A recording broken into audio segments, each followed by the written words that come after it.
Hello students, welcome back. So students, this video is about your OSI model and computer network TCP/IP model. तो बाकी जितनी भी मैंने ये चीज़ें एक्सप्लेन करी हैं आपको डिफरेंट पार्ट्स में कवर करा है। सो पार्ट 1 में मैं आपको कंप्यूटर नेटवर्क्स के बारे में और OSI मॉडल की 2 layers that is physical and data link के बारे में एक्सप्लेन करूँगी। तो आई होप आपको वीडियो अच्छी लगे। अगर सेशन अच्छा लगे तो शेयर करो, सब्सक्राइब करो एंड लाइक बटन पे प्रेस करो। ओके, सो ये बच्चे का किसी का डाउट आया था कि आपको OSI और TCP/IP मेरे को अच्छे से एक्सप्लेन कर दीजिए, तो इसीलिए मैंने कोशिश करी है कि थोड़ा सा ब्रीफ में आपको इस चीज़ को समझाया जाए।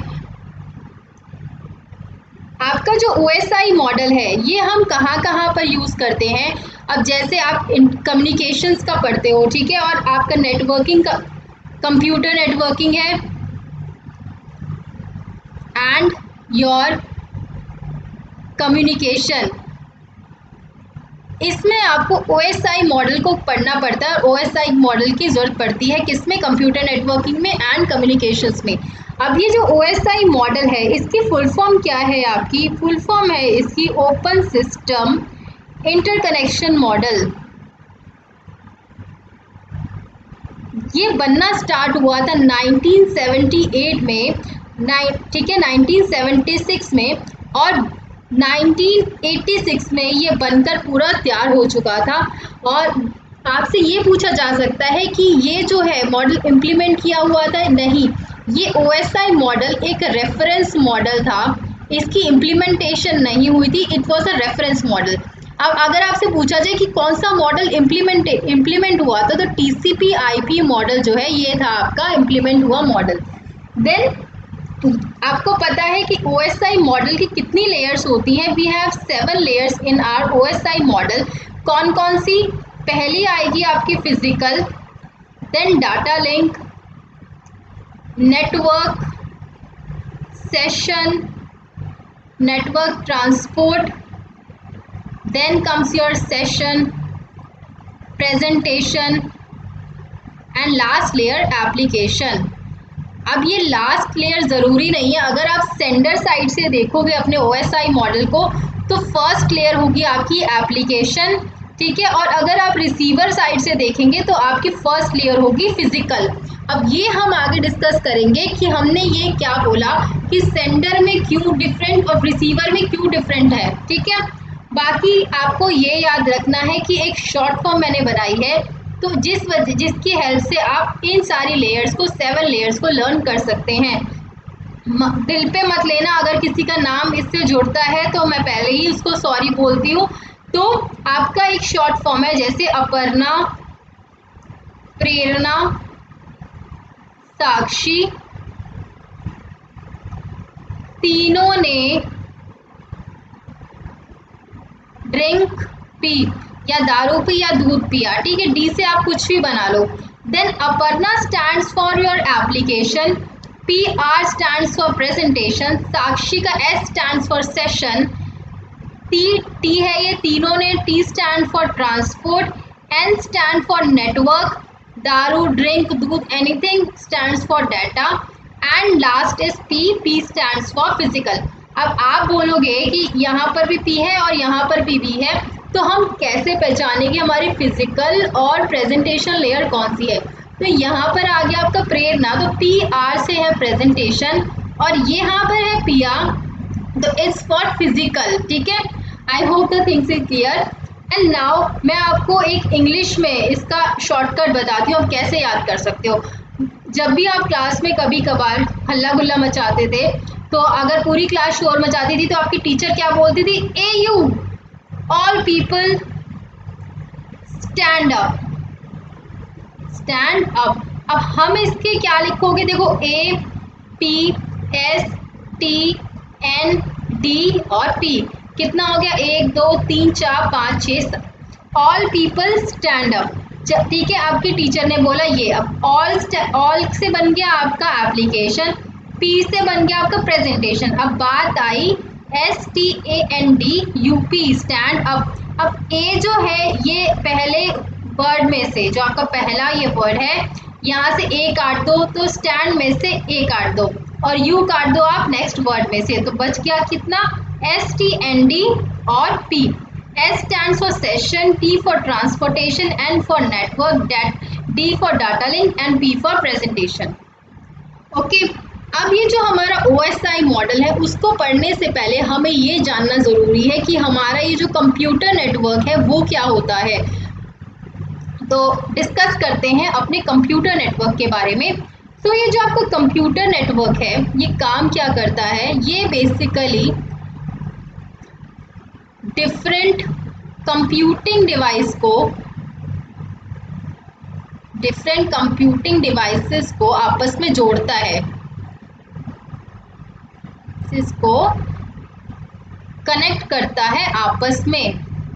अब किस तरीके से कनेक्ट करता है, फॉर एग्जाम्पल, और आप ये भी बोल सकते हो ये जो आपका कंप्यूटर नेटवर्क है इसके थ्रू आपके डिफरेंट कंप्यूटिंग डिवाइसेस एक दूसरे को डाटा सेंड कर सकते हैं। अब आपका एक कंप्यूटर है यहाँ पर, इसको कहीं आपके फ्रेंड के कंप्यूटर के साथ आपको या फिर आपको अपने कंप्यूटर से अपने फ्रेंड के कंप्यूटर पे कोई मैसेज भेजना है, ठीक है। अब आपका अलग कंप्यूटर है और उसका अलग कंप्यूटर है। अब ये जो दोनों चीज़ों के बीच में क्या चीज़ है जो आपको लिंक करेगी आप दोनों के कंप्यूटर को, तो ये करेगा आपका कंप्यूटर नेटवर्क लिंक, राइट। अब ये जो कंप्यूटर नेटवर्क है ये दो तरीके का हो सकता है, या तो ये वायर्ड हो सकता है या फिर वायरलेस हो सकता है, राइट। दो कंप्यूटर को जो नेटवर्क आपका लिंक करता है उसको कंप्यूटर नेटवर्क बोलोगे।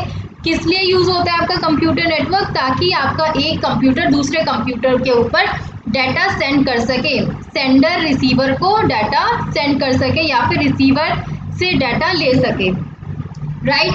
अब यहाँ पर ये यूज़ होता है कंप्यूटर नेटवर्क। फॉर एग्जांपल आपको फेसबुक यूज़ करना है, फेसबुक पे आप क्या करते हो, कंप्यूटर आपके पास एक ही है, आप कम से कम 10 लोगों से आप एट अ टाइम बात कर रहे हो, तो आपका कंप्यूटर एक है, वो आपके फ्रेंड के कंप्यूटर से भी, दूसरे फ्रेंड के भी कंप्यूटर से, तीसरे फ्रेंड के कंप्यूटर से भी, चौथे से भी, तो पूरे 10 के 10 कंप्यूटर से एक साथ लिंक कर रहा होता है। तो ये लिंकिंग जो है ना ये प्रोवाइड करता है आपका कंप्यूटर नेटवर्क। इस कंप्यूटर नेटवर्क के थ्रू ही आप इन कंप्यूटर से लिंक कर पाते हो। अब कम्युनिकेशन किस तरीके से होती है आपकी कम्युनिकेशन,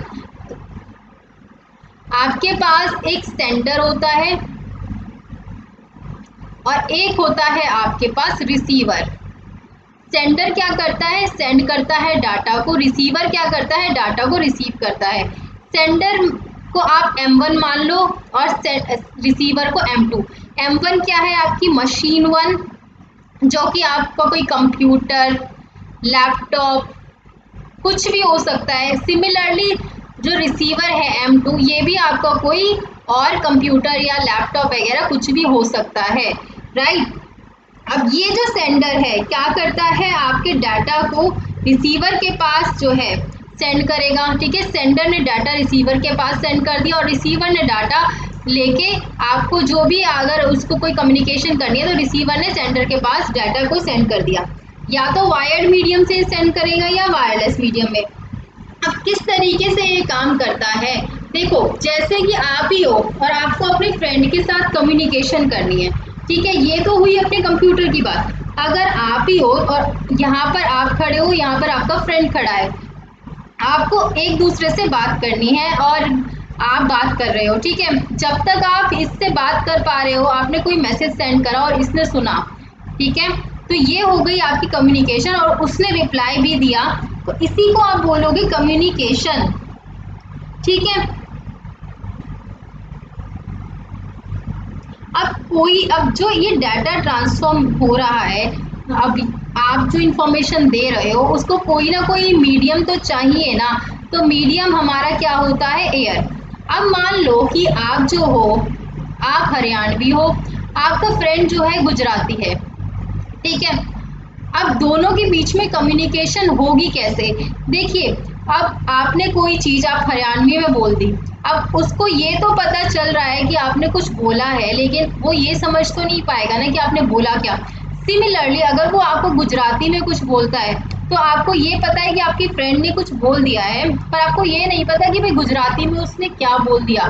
तो आपको किस चीज़ की ज़रूरत होगी, आपको एक और फ्रेंड की ज़रूरत होगी आपके पास, जो क्या करे, इस मैसेज को आप इसके आपके फ्रेंड के गुजराती मैसेज को उस मैसेज में कन्वर्ट कर दे जो आप समझ पाए, या फिर इस फ्रेंड के पास भी कोई ऐसा फ्रेंड होना चाहिए जो आपकी इस मैसेज को कन्वर्ट कर दे उसकी अपनी लैंग्वेज में जो वो समझ पाए।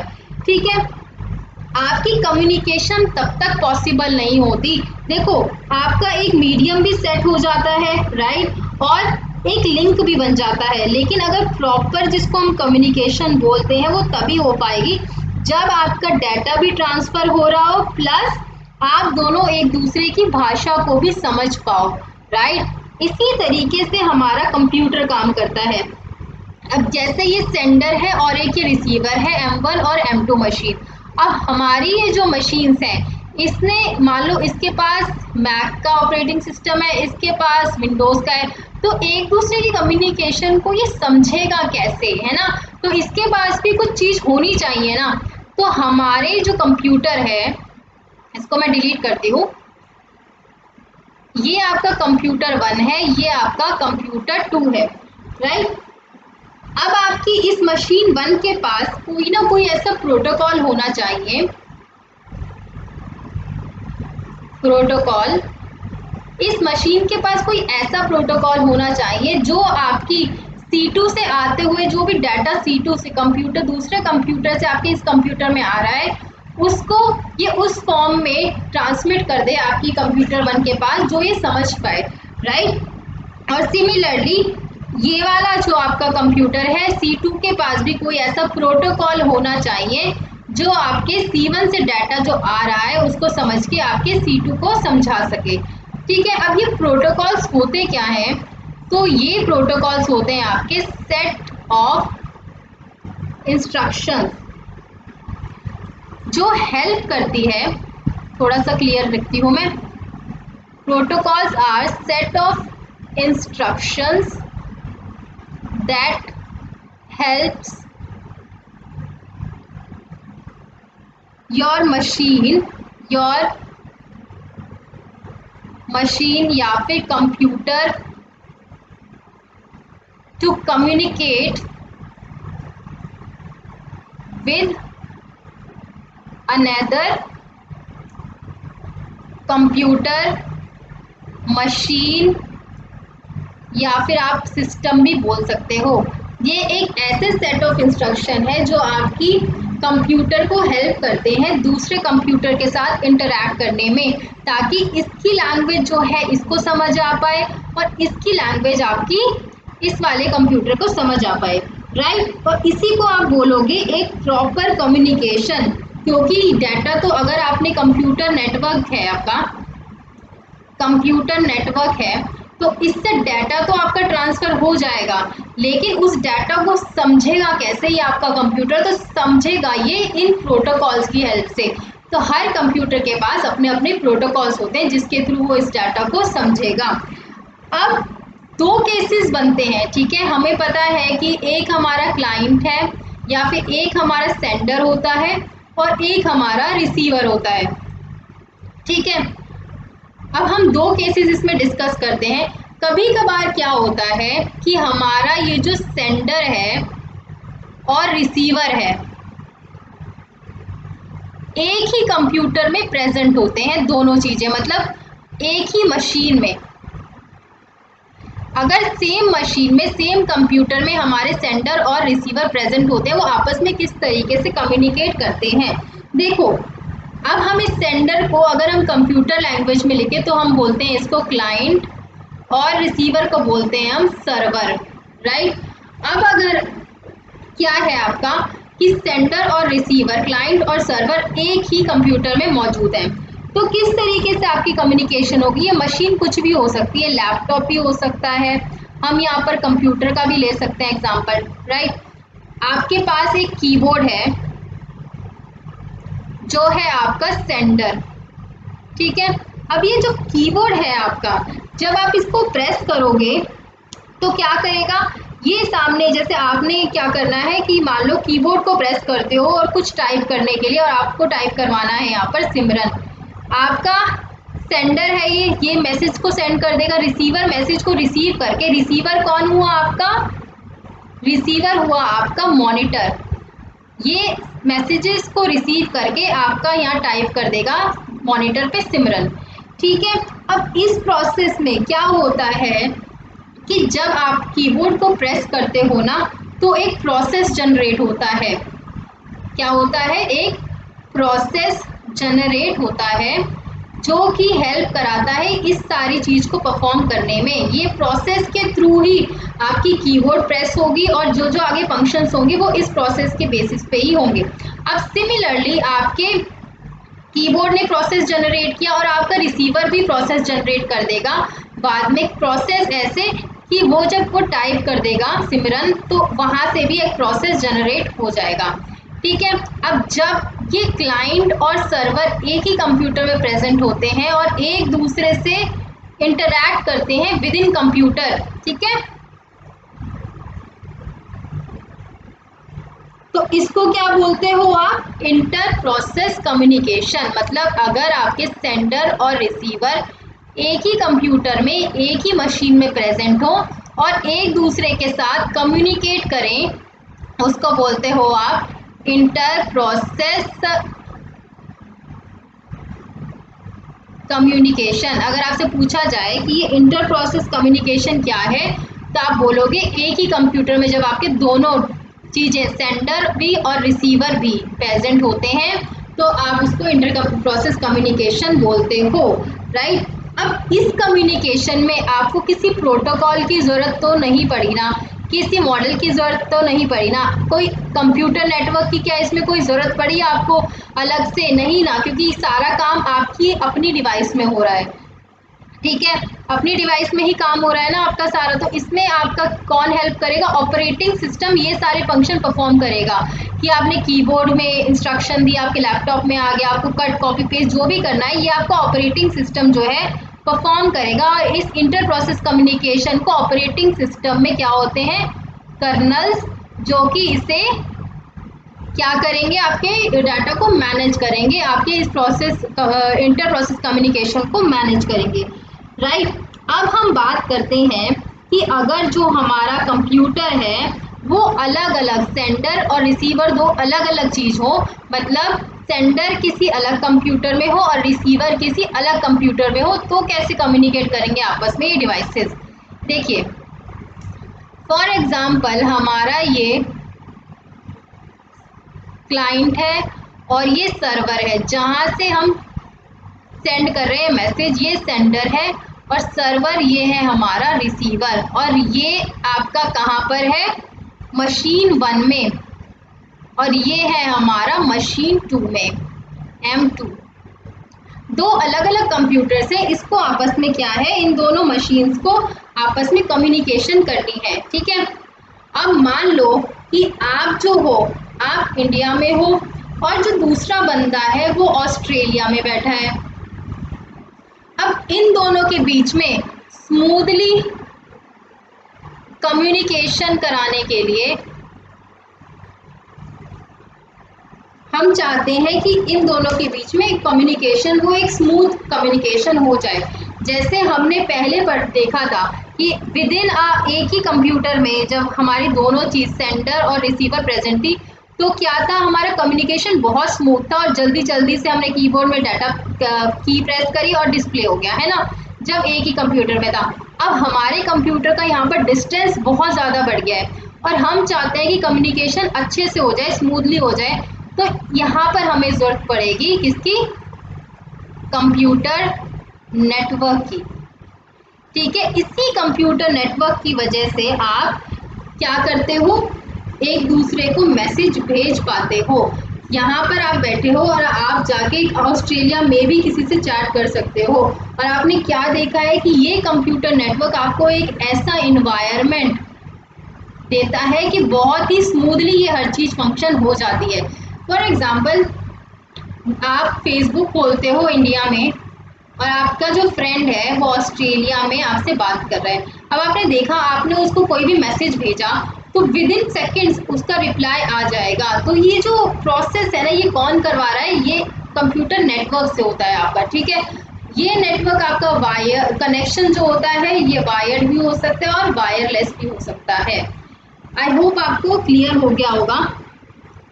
अब ये जो कम्युनिकेशन हो रही है दो कंप्यूटर्स के बीच में, ये आपकी बहुत सारी फंक्शनैलिटीज यूज होती हैं इस कम्युनिकेशन को कराने में। अब ये फंक्शनैलिटीज कैसी, फॉर एग्जांपल जैसे कि आपकी मशीन M1 या फिर आपका एक कंप्यूटर दूसरे कंप्यूटर से बात करता है, या आप कोई मैसेज अपने रिसीवर को, सेंडर कोई मैसेज सेंड करता है रिसीवर को। अब उस कम्युनिकेशन प्रोसेस में आप क्या चाहते हो, पहली चीज़ कि जो मैं मैसेज सेंड कर रहा हूँ वो वही की वही, वो सेम मैसेज मेरे रिसीवर को पहुँचना चाहिए। दूसरा, आप ये भी देखते हो कि हाँ, अगर मान लो बहुत सारे मैंने मैसेज कर दिए, मान लो आप M1 मशीन है आपकी और M2 रिसीवर है, और भाई ये मशीन M1 इतने सारे मैसेज कर दे कि M2 का जो मेमोरी है, बफर मेमोरी, वो फुल हो जाए सीधा। तो ऐसी कोई चीज़ होनी चाहिए ना जो इस फ्लो को भी कंट्रोल करे। तो यही होती है आपकी फंक्शनैलिटीज़। अब हम डिस्कस करते हैं थोड़ा सा फंक्शनैलिटीज़ के बारे में। देखिए, आपकी जो कम्युनिकेशन है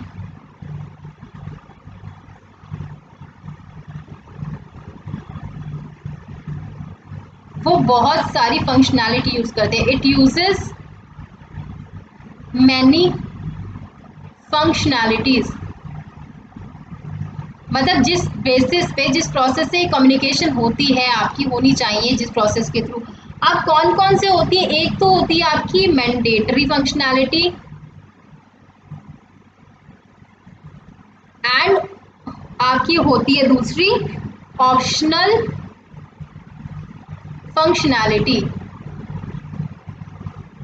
ये जो मैंडेटरी फंक्शनैलिटी है, ये आपकी क्लाइंट जब सर्वर को डाटा भेजता है तो कुछ चीज़ें ऐसी होती हैं जो मैंडेटरी होती हैं, ठीक है। मैंडेटरी फंक्शनैलिटीज़ होती हैं जब आपका क्लाइंट आपके सर्वर को, कंप्यूटर 1 किसी कंप्यूटर 2 को मैसेज भेजेगा, तो कुछ ऐसी चीज़ें होती हैं जो आपके इसमें मैंडेटरी होती है। For example error control.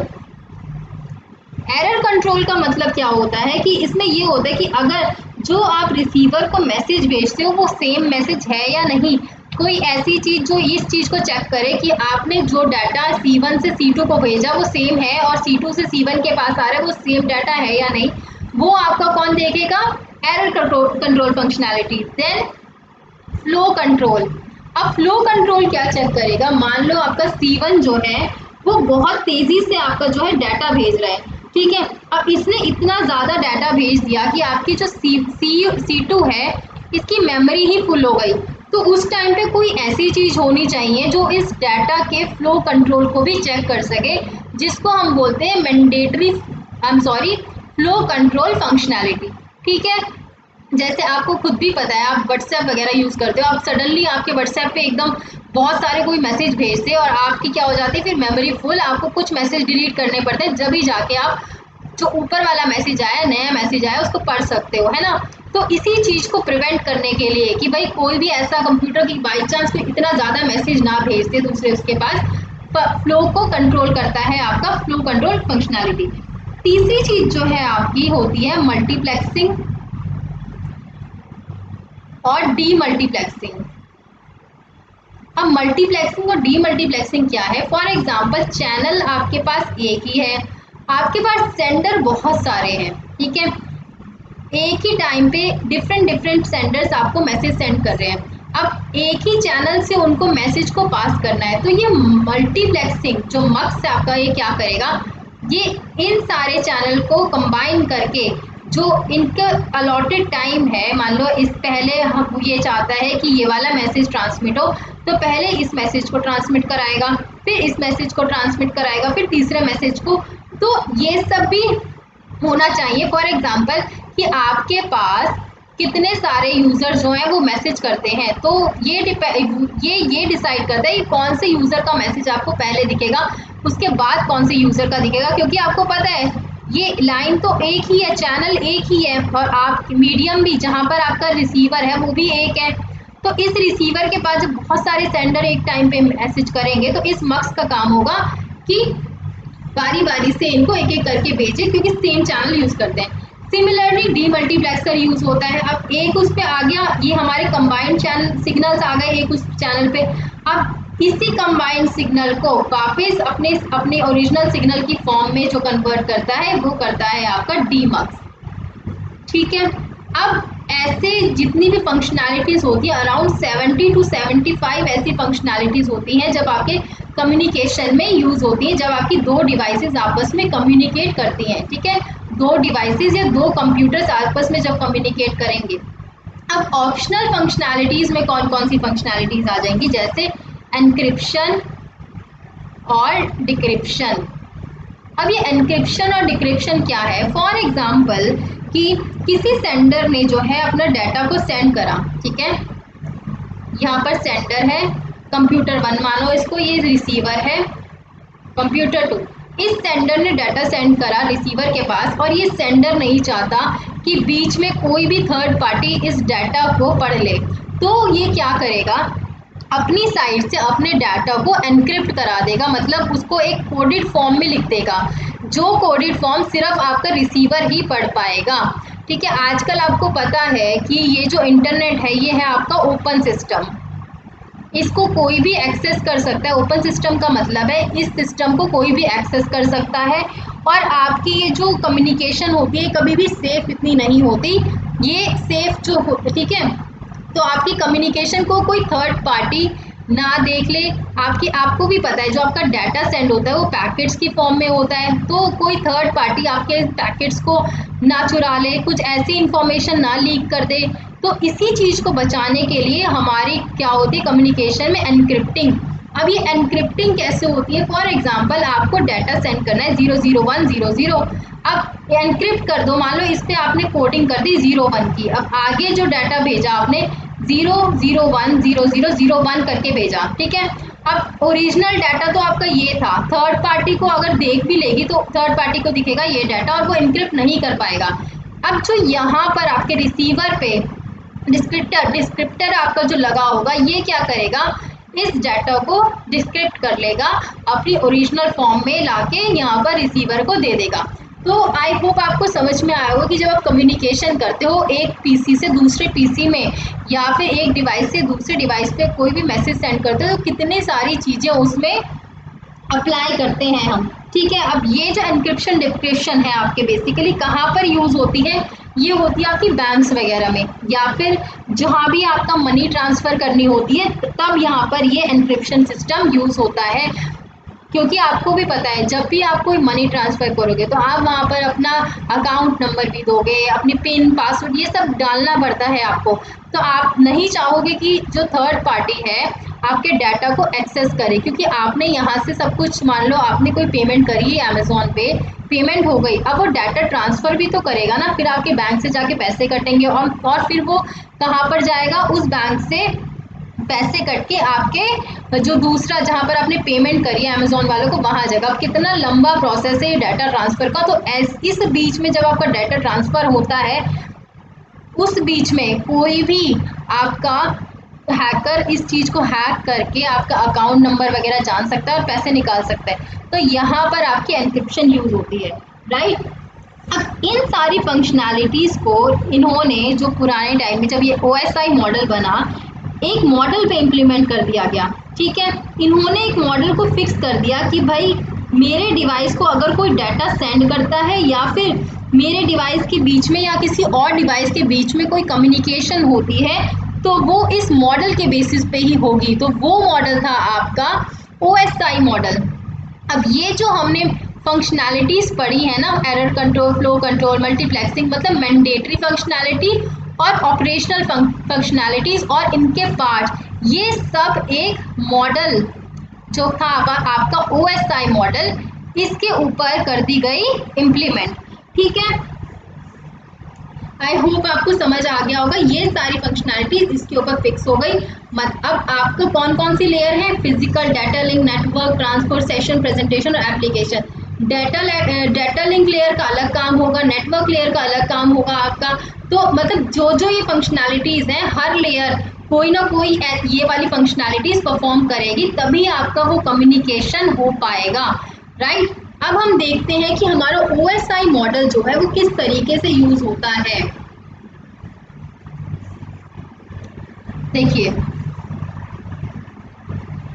सबसे पहले आपको याद रखना है कि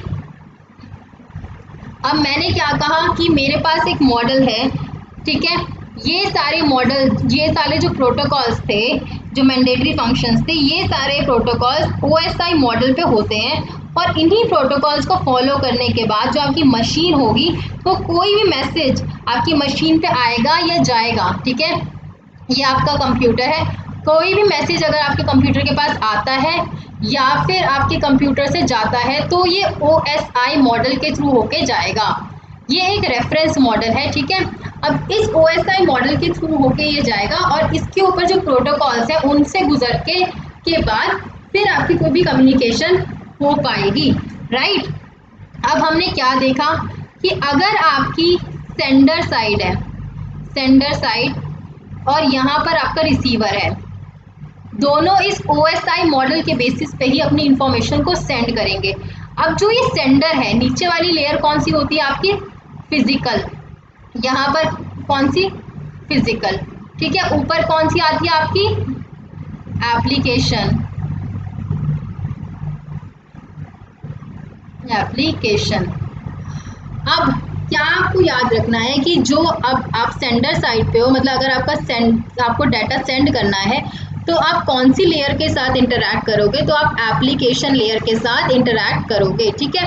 अब एप्लीकेशन लेयर डाटा को लेगी, फेच करेगी, फिर वो प्रेजेंटेशन लेयर की तरफ पास करेगी, प्रेजेंटेशन से सेशन लेयर की तरफ डाटा पास होगा, सेशन से ट्रांसपोर्ट, ट्रांसपोर्ट से नेटवर्क, नेटवर्क से डाटा लिंक, और डाटा लिंक फाइनली आपके फिजिकल लेयर में जो है आपकी इंफॉर्मेशन को बिट्स की फॉर्म में ट्रांसफ़र कर देगी।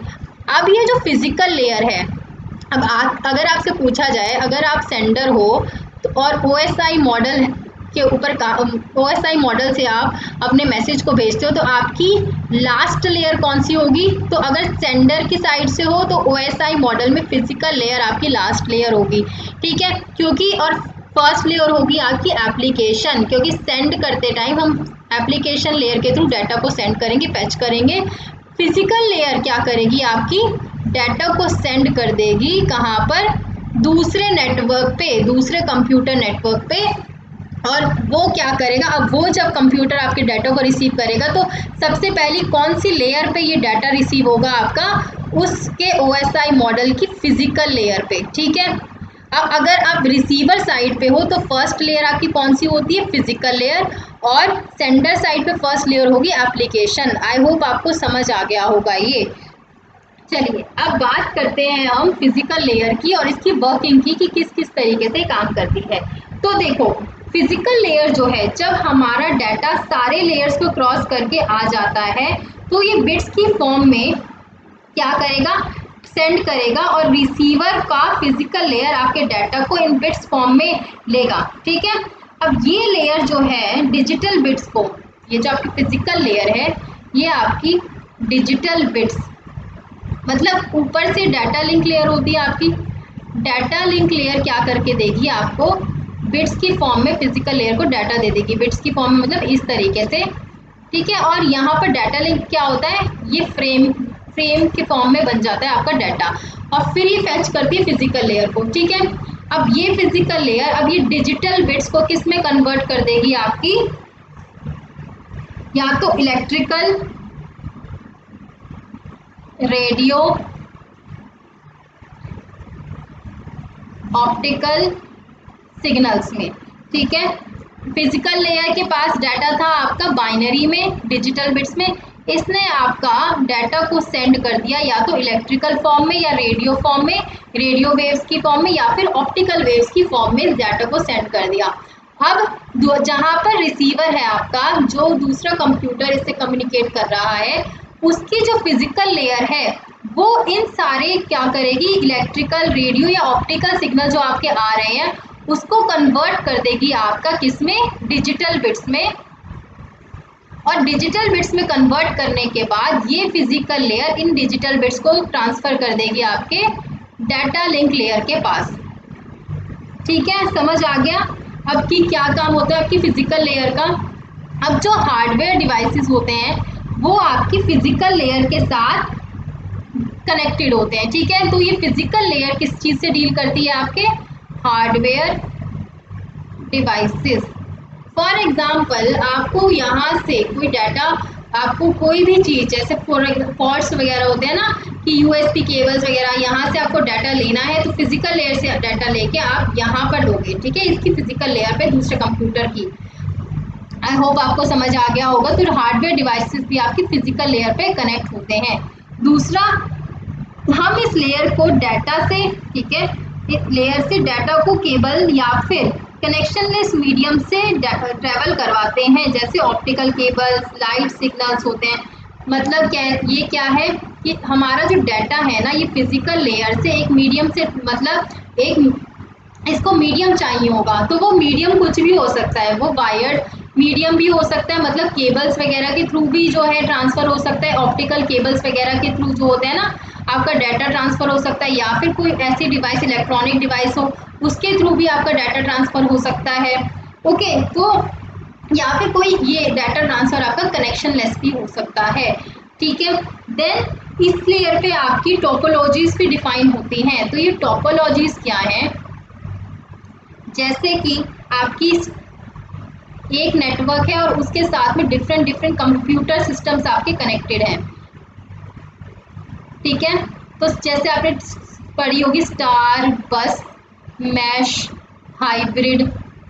स्टार में किस तरीके से कनेक्टेड है, नेटवर्क एक है और इस तरीके से स्टार की फॉर्म में आपके कंप्यूटर्स अलग ही, एक ही नेटवर्क से डिफरेंट कंप्यूटर्स इस फॉर्म में कनेक्टेड होते हैं स्टार की फॉर्म में। बस में क्या है, एक ही नेटवर्क है और एक बस की फॉर्म में आपके कंप्यूटर्स कनेक्टेड होंगे आपस में, राइट। और ऐसे ही आपका मैश है, ये एक मैश की फॉर्म में कनेक्टेड होंगे आपस में, जैसे एक मैश होता है ना। देन हाइब्रिड में इस तरीके के होते हैं। तो ये सारी जो टोपोलॉजीज हैं ये कहाँ पर डिफाइंड होती हैं, आपकी फिजिकल लेयर पे। आपको क्या क्या ध्यान रखना है, ये मैं करती हूँ डिलीट। फिजिकल लेयर पहला क्या काम करता है, ये डाटा को ट्रांसफर करता है, ठीक है। कैसे करता है, जो इसको बिट्स की फॉर्म में डाटा आता है डाटा लिंक लेयर से, उसको कन्वर्ट कर देता है इलेक्ट्रिकल, रेडियो या फिर किसकी फॉर्म में, ऑप्टिकल। इन सिग्नल्स की फॉर्म में डाटा को ट्रांसफ़र कर देगा आपकी दूसरी डिवाइस के पास। और फिजिकल लेयर क्या करेगी, डाटा ट्रांसफ़र भी करेगी और डाटा को रिसीव भी करेगी, क्योंकि दूसरी जहाँ पर आप भेज रहे हो उसकी फिजिकल जो लेयर है वो आपके डाटा को करेगी रिसीव, ठीक है। सेकेंड फंक्शन इसका क्या है कि ये आपकी हार्डवेयर से डील करती है, deals with your hardware. Third क्या है कि यहाँ पर हम डाटा जो है दो फिजिकल लेयर के बीच में या तो वायर्ड मीडियम से या वायरलेस मीडियम से ट्रांसफ़र करा सकते हैं। फोर्थ, आपकी टोपोलॉजीज इस लेयर पे डिफाइंड होती है, जो कि स्टार, बस, मैश, हाइब्रिड, ये सब आपको याद करना है और अलग से भी मैं इस पे वीडियोस बनाऊंगी टोपोलॉजीज पे भी। देन आपकी मल्टीप्लेक्सिंग, एनकोडिंग भी जो है इस लेयर पे होती है, जो कि है आपकी physical. Then comes to your data link layer. अब बात करते हैं डाटा लिंक लेयर की, जो कि है आपकी second last layer, data link. और ये कौन सी होती है, सेकंड लास्ट। अब सेकंड लास्ट तब है जब आप सेंडर की साइड से देखोगे, अगर आप रिसीवर की साइड से देखोगे तो ये आपकी सेकंड लेयर होती है, ठीक है। अब ये जो डाटा लिंक लेयर है ये क्या प्रोवाइड करता है, it provides node to node data transfer link between two directly connected nodes. दो डायरेक्टली कनेक्टेड नोड्स के बीच में ये एक क्या करता है, एक लिंक प्रोवाइड करता है डाटा ट्रांसफर के लिए, ठीक है। डाटा लिंक का ये काम होता है। अब आपको बता दिया सेकंड लास्ट लेयर होती है। अगर आपके पास एक लैन है, ठीक है, एक ही लैन है या फिर एक ही नेटवर्क है, नेटवर्क एक है और डिफरेंट कंप्यूटर जो हैं आपस में कनेक्टेड हैं, तो ये आपस में जो है कम्युनिकेशन कर सकते हैं with the help of physical और डाटा लिंक।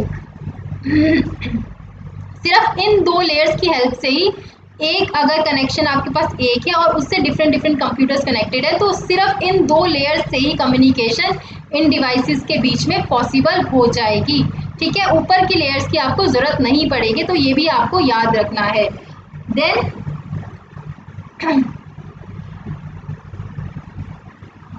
और काम क्या पढ़ेंगे इसके बीच में कि ये जो आपस में कम्युनिकेशन करेंगे ना डिवाइस, जो एक ही नेटवर्क में है, आपके सेम नेटवर्क में अगर आपकी डिवाइसेस है, आपस में कम्युनिकेशन किसकी हेल्प से करेंगे?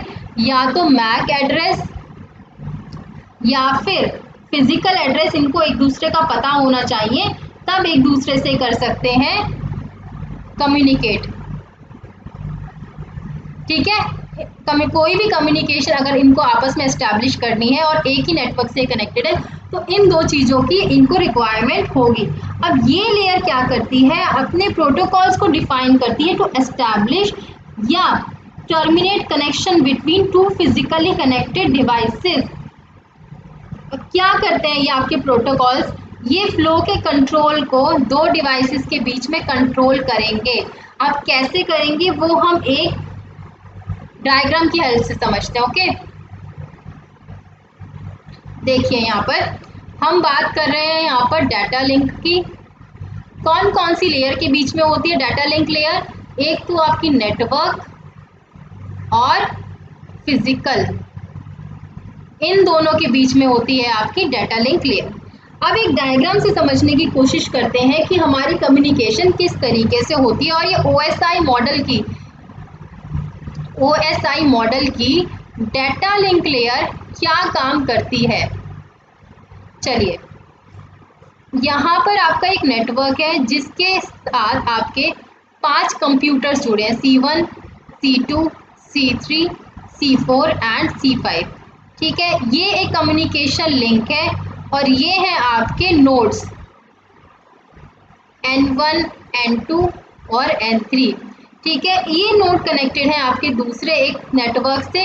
इसी नेटवर्क से और हमारे बहुत सारे कंप्यूटर्स कनेक्टेड हैं जो कि हैं आपके A1, A2, A3, A4 और A5। राइट, अब किस तरीके से ये कम्युनिकेशन होगी? मान लो C3 को डाटा ट्रांसफ़र करना है, ये है आपका C3 को डाटा ट्रांसफ़र करना है आपके A2 के पास। ठीक है, अब क्या करेगी ये C3 कि यहाँ पर ये डाटा को डायरेक्टली वहाँ पर सेंड नहीं करेगी। मतलब कि अगर आपके C3 को A2 के पास डाटा सेंड करना है तो ये डाटा लिंक लेयर इसमें हेल्प नहीं करेगी, ये C3 डायरेक्ट A2 के पास डाटा सेंड कर दे, बल्कि ये डाटा लिंक लेयर क्या करेगी?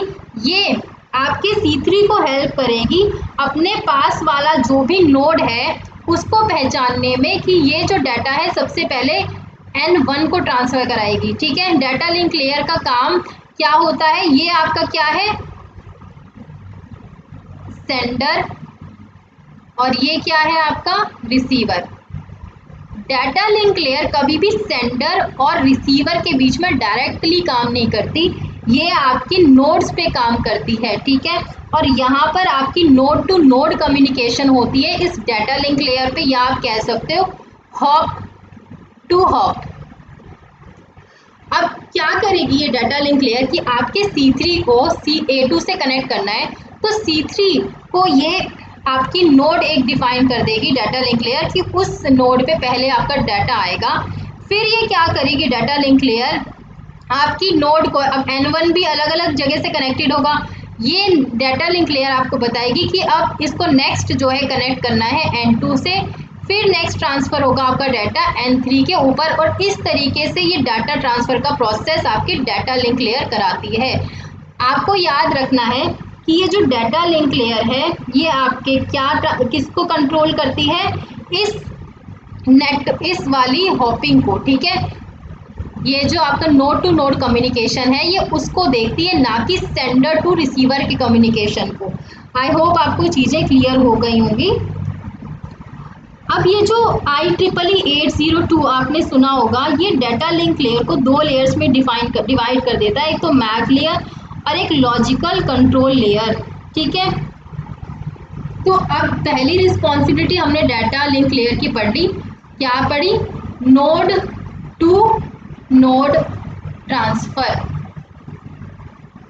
अब ये नोड्स हैं क्या? ये जो होते हैं आपके राउटर्स, ठीक है, ये राउटर्स हैं और इसकी रिस्पॉन्सिबिलिटी होती है कि C3 का डाटा आपके N1 के पास जाए, N1 का डाटा आपके N2 के पास जाए, N2 का डाटा N3 के पास जाए, ठीक है।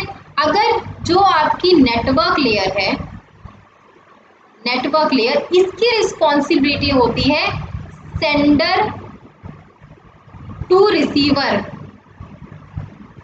के बीच में कम्युनिकेशन की, डायरेक्ट कम्युनिकेशन की, क्लाइंट और सर्वर के बीच में डायरेक्ट कम्युनिकेशन की रिस्पॉन्सिबिलिटी होती है आपकी नेटवर्क लेयर की, राइट। अब बात करते हैं, हमने इसकी एक पढ़ लिया कि इसका एक काम होता है नोड टू नोड ट्रांसफर। अब दूसरा काम इसका होता है आपका फ्लो कंट्रोल का। फ्लो कंट्रोल, अब ये फ्लो कंट्रोल कैसे करती है आपकी डाटा लिंक लेयर? देखो, अब मान लो आपके C3 को A2 के पास डाटा सेंड करना है, ठीक है। अब C3 इतनी तेजी से डाटा सेंड करने लग जाए कि हमारा जो A2 है वो पूरा का पूरा फिलअप हो जाए, ओवरफ्लो करने लग जाए, ठीक है। अब क्या करेगी? क्या इस फ्लो को ये कंट्रोल करेगी? नहीं, ये इस चीज़ का फ्लो कंट्रोल नहीं करेगी। मतलब इसको A2 से कोई मतलब नहीं है कि ओवरफ्लो हो रहा है नहीं हो रहा, इसको अपने किससे मतलब है? अपनी नोड से मतलब है इसको। मतलब कि ये चेक करेगी कि आपका जो डाटा है ये C3 से जब N1 पे आए तो इतनी तेजी से ना आ जाए कि हमारी जो N1 नोड है ये ओवरफ्लो करने लग जाए, ठीक है। अब यही चीज़ ये चेक करेगा आपका डाटा लिंक लेयर कि अगर ऐसा कुछ है तो ये वहाँ पर उस डाटा को स्टॉप कर देगा। अब वही वाली बात है कि कोई भी चीज़ मान लो आपको एकदम आती रहती है, आपके मैसेज आते रहे, इनबॉक्स फिल हो जाए, तो आपकी जो बफर मेमोरी है वो फिल हो जाएगी, प्लस आपको मैसेजेस डिलीट करने पड़ेंगे जब जाके आपको दूसरे मैसेजेस दिखेंगे। तो ये यही बता रहा है कि इसमें C3 जब डाटा ट्रांसफ़र करेगा तो N1 ओवरफ्लो ना करे और इसको जो है ओवरफ्लो करके बफर मेमोरी में जो है स्टोर ना हो जाए। तो यही चीज़ आपका फ्लो कंट्रोल करता है डाटा लिंक लेयर, ठीक है।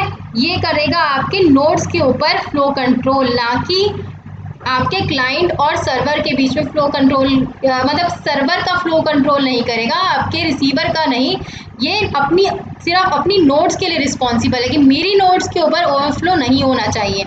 अब जो आपकी ये नेटवर्क लेयर है ये रिस्पॉन्सिबल होती है कि आपका A2 जो है वो ओवरफ्लो ना करने लग जाए, इसमें बहुत सारा डाटा ना भर जाए, ठीक है। I hope things are clear to you. अब हम बात करते हैं कि तीसरा फंक्शन इसका कौन सा होता है डाटा लिंक लेयर का। तीसरा फंक्शन होता है इसका एरर कंट्रोल। अब इसमें भी जो है ना हमारा फ्लो कंट्रोल भी 3 टाइप्स का होता है। तो ये एक बार मैं सारा डिलीट करके फिर से आपको बताती हूँ, या फिर चलो इसी को मैं इरेज कर देती हूँ।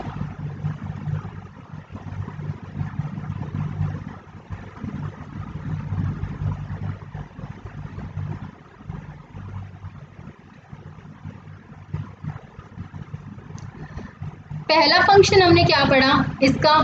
Node to node transfer first. Second हमने पढ़ा, क्या पढ़ा? Flow control. अब तीसरा फंक्शन हम पढ़ते हैं दैट इज एरर कंट्रोल। अब ये एरर कैसे कंट्रोल करेगा? फॉर एग्जांपल आपकी C3 को A2 के साथ कम्युनिकेट करना है, कोई डाटा भेजना है। अब C3 010100 भेजना चाहती है A2 को, लेकिन A2 को जो डाटा रिसीव हुआ वो हुआ आपका 010101, ठीक है। अब यहाँ पर क्या हुआ? बिट्स में चेंज आ गया। ऐसा भी हो सकता है आपकी एक बिट में चेंज आए, लेकिन ये भी हो सकता है कि आपकी मल्टीपल बिट्स में जो है चेंज आ जाए। मतलब जो आपने सेंडर ने सेंड किया डाटा, रिसीवर को वो डाटा नहीं मिला, कोई और डाटा मिल गया, तो A2 क्या करेगा? एक एरर मैसेज सेंड कर देगा आपके पास। अब ये C2 के पास C3 के पास एरर मैसेज सेंड करेगा। फिर क्या करना पड़ेगा? अब इतनी लंबे प्रोसेस के बाद जो हमारा मैसेज यहाँ पर पहुँचा है A2 के पास, दोबारा से इस प्रोसेस को रिपीट करके हमें दोबारा अपना मैसेज वापस भेजना पड़ेगा। ठीक है, अब क्यों ना कुछ ऐसा हो कि हमें बीच में ही पता चल जाए कि हमारे इसमें गड़बड़ है कुछ अपने डाटा में। तो ये जो डाटा है, इस एरर को कौन कंट्रोल करता है? जो आपके नोड्स पे ही, ये जो नोड्स है ना, जब इनसे आपका डाटा ट्रांसफ़र होके जाएगा तो आपकी जो डाटा लिंक लेयर है इसी नोड्स पे डिटेक्ट कर देगी कि आपके जो डाटा में गड़बड़ है, और वो वहीं पर उस डाटा को रोक देगी, आगे भेजेगी नहीं। ठीक है, अब वही बात है कि अगर जो आपकी ट्रांसपोर्ट लेयर है ना, आई एम सॉरी, जो आपकी ट्रांसपोर्ट लेयर होती है, उस ये कंट्रोल करेगी आपका डाटा को, मतलब कि एरर कंट्रोल वहाँ पर भी होता है आपके ट्रांसपोर्ट लेयर पे, लेकिन वो कंट्रोल करेगी सिर्फ A2 पे जो डाटा जा रहा है। ठीक है, लेकिन उससे पहले ही यहाँ पर डाटा डिटेक्ट कर देगा आपका data link layer. For example data N1 पे आया और यहाँ पर आपका डिटेक्ट हो जाएगा कि हाँ यहाँ पर एरर है। अब हमने क्या बात करी थी कि फ्लो कंट्रोल जो होता है ना आपका, ये भी 3 तरीके का होता है। फॉर एग्जांपल सिलेक्टिव रिपीट, ये सारे कहाँ पर है आपके डाटा लिंक लेयर के, मैं बता रही हूँ। फ्लो कंट्रोल के और कौन से प्रोटोकॉल्स होते हैं आपके? Stop and wait. तीसरा है आपके फ्लो कंट्रोल का गो एंड वेट। ओके, अब बात आ गई एरर कंट्रोल की, कि हमने एरर को पहले ही कंट्रोल कर दिया अपनी नोड्स के पास और हमारे डाटा लिंक लेयर ने इतना बड़ा जो प्रोसेस था उसको बचा लिया। अब एरर कंट्रोल भी अलग अलग मेथड से होता है। फॉर एग्जांपल एक तो पैरिटी, CRC और है आपका चेकसम। इन 3 तरीके से आपका जो है एरर कंट्रोल होता है। अब ये पैरिटी वही है कि पैरिटी बिट्स वगैरह होती हैं कि उसमें कैसे कैसे, तो ये आपको मैं किसी वीडियो को लेके समझाऊंगी। पर ये जो डाटा लिंक लेयर पे है, ये काम करता है आपका CRC। CRC की फुल फॉर्म क्या होती है? Cyclic redundancy check. ठीक है, डाटा लिंक लेयर पे CRC काम करता है, और ये जो चेकसम है आपका, ये काम करता है आपका ट्रांसपोर्ट लेयर पे। I hope things are clear to you. अब आपको ये ध्यान रखना है कि डायरेक्ट जो सोर्स से लेकर डेस्टिनेशन, ये आपका सोर्स होता है, और ये जहाँ पर आपका मैसेज भेजना होता है वो होती है आपकी डेस्टिनेशन। तो सोर्स टू डेस्टिनेशन के बीच में जो डायरेक्ट लिंक करती है लेयर, वो होती है आपकी नेटवर्क लेयर। और सोर्स टू जो आपकी नोड के बीच में लिंक होता है, वो कौन करती है? ये करती है आपकी डाटा लिंक। आई होप आपको डाटा लिंक और नेटवर्क लेयर में समझ आ गया होगा, मतलब क्योंकि आपकी नेटवर्क लेयर पे भी सेम चीज़ें यूज़ होती हैं, फ्लो कंट्रोल, एरर कंट्रोल, लेकिन आपको ये पता होना चाहिए कि नेटवर्क लेयर पे किस चीज़ का फ्लो कहाँ पर कंट्रोल करता है। अब जो डाटा लिंक है, ये आपके जो नोड्स हैं इस पे फ्लो को कंट्रोल करेगा, लेकिन जो आपकी नेटवर्क लेयर है, ये आपका सीधा A2 पे जो आपका डेस्टिनेशन है वहाँ पे फ्लो को कंट्रोल करेगा। ठीक है, आप दोनों लेयर के फंक्शन को समझ आ गया। अब एक फंक्शन और है इसका, वो है आपका एक्सेस कंट्रोल। इसको इरेज कर दूं मैं।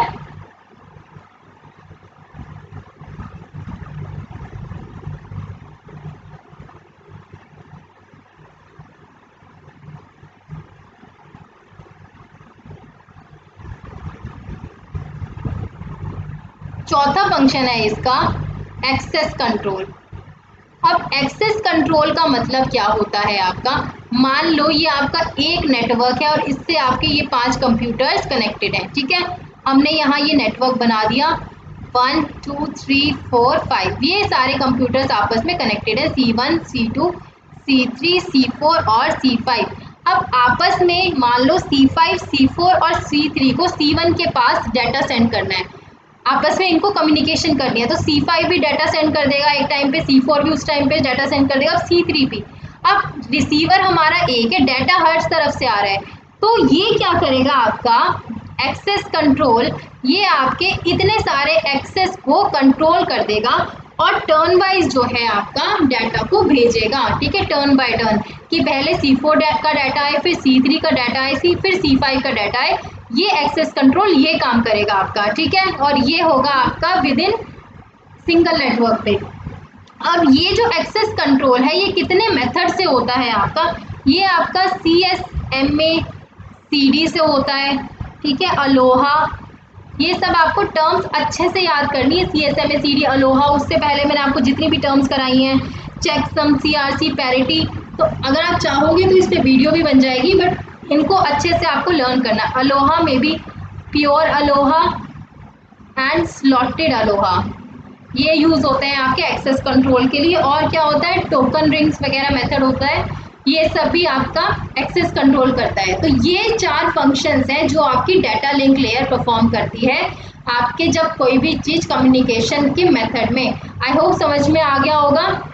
और हम फिर से यहाँ लिख लेते हैं, physical, data link, network, transport, session, presentation और एप्लीकेशन लेयर। आपको कौन कौन सी लेयर्स का पता चल गया, एक तो फिजिकल लेयर और एक डाटा लिंक लेयर का। अब बात करेंगे कल हम नेटवर्क, ट्रांसपोर्ट, सेशन, प्रेजेंटेशन और एप्लीकेशन की। आई होप आपको समझ में आ गया होगा। अब नेक्स्ट वीडियो में मैं आपको और अच्छे से समझाऊंगी बाकी फंक्शंस के बारे में, बाकी लेयर्स के बारे में। टिल देन आप और जगह से भी इसको रिवाइज करो। सेशन पसंद आए तो शेयर करो, सब्सक्राइब करो एंड प्लीज़ चैनल को लाइक करो, ज़रूर वीडियोस को लाइक करो, ठीक है। Take care of yourself.